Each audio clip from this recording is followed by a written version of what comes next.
Hi, in this video, I'm going to be answering the question, does digital content have a shelf life?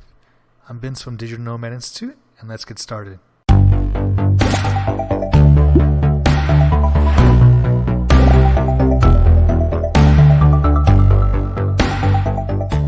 So the short answer to that is it depends. What I mean by that is what you build your digital content on, or what your subject is about, determines how relevant it can be over time.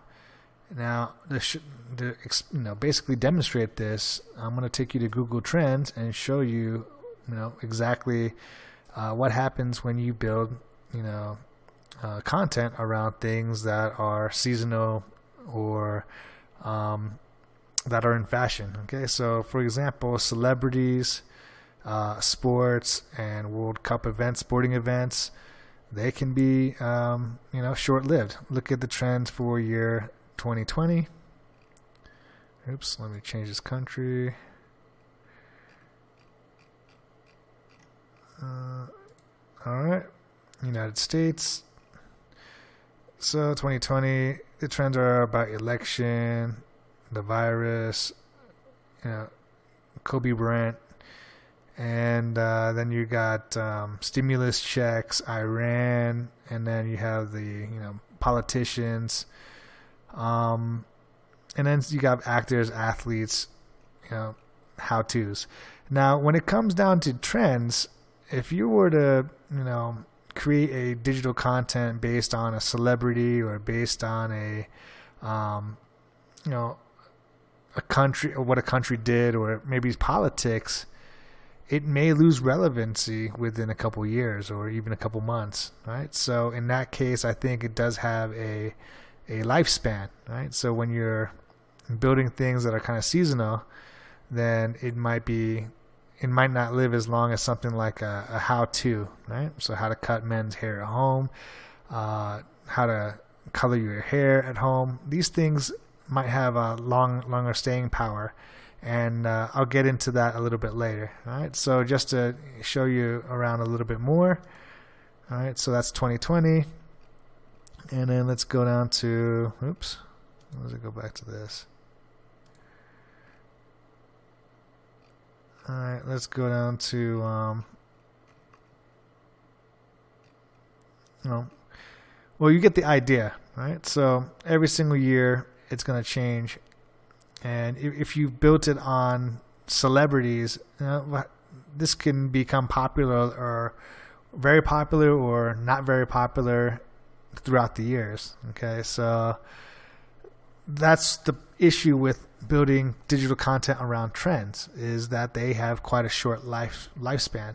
However, the trade-off, what you get is you can possibly get a lot of traffic if you time it right. So if you build a digital content in the year 2020 and, you built it around Joe Biden and it's trending, then people are searching for, Joe Biden and they want to know more about him. So your likelihood of getting eyeballs on your content is high. Okay. So you get a lot of traffic for a very short amount of time, and then it teeters off into, almost nothing. Right. So that's the advantage and disadvantage of building digital content around trends.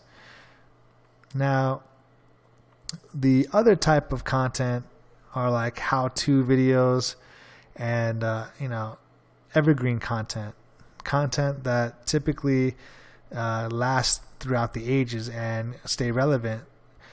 And let me show you a few of them. Okay, so evergreen content, like the name states, is pretty much like the evergreen tree. It always stays green. And here are some examples. How to start a blog. You notice how it doesn't really go up or down. There's no huge dips. It just pretty much moves sideways. Right? Same with best savings account. Right? It might go up a little bit, but it's pretty much a sideways movement. It doesn't really have a huge ups and downs. Same with Christmas cake recipes. Actually, this might change. This is seasonal, right? So, these contents are evergreen, right? How to start a business, how to drive a car, how to tie a tie. Right? These evergreen content, you might not get huge eyeballs on it right away, but you can get consistent traffic over time and it stays relevant. So it has a much longer shelf life. So those are the difference between trends, right? Creating content on digital content on trends and creating digital content on evergreen topics. Ultimately, it helps to have both. When you're starting off, you definitely need eyeballs on your content because no one really knows what you're doing. But I believe, in my personal opinion, and from what I've seen so far, even though I'm new and starting out, is that evergreen content actually pays off in the long run because you have less maintenance. You can kind of put it out there and not have to baby it or worry about producing an updated version of it very often, right? So it does bring in traffic, and I think it brings in more traffic over time, over a longer period of time than trending topics. But that's what it works for me, and that's what I experience. It might not be the same experience for you. If it isn't, then please tell me your experience down below. I hope this video was helpful, and I hope it explains whether digital content has a shelf life. The answer is it depends, and it depends on what you produce it around, trending topics or evergreen content.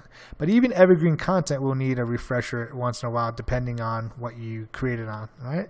Things like how to tie a tie, I think that pretty much stays the same now to 100 years from now. But other things, other evergreen content such as how to start a blog, that might change in the future. Who knows? All right, so if you have any questions, please shoot them down below in the comment section, and I'll try my best to get to you. I'm Vince from Digital Nomad Institute, and I'll see you in the next video. Thank you so much for watching.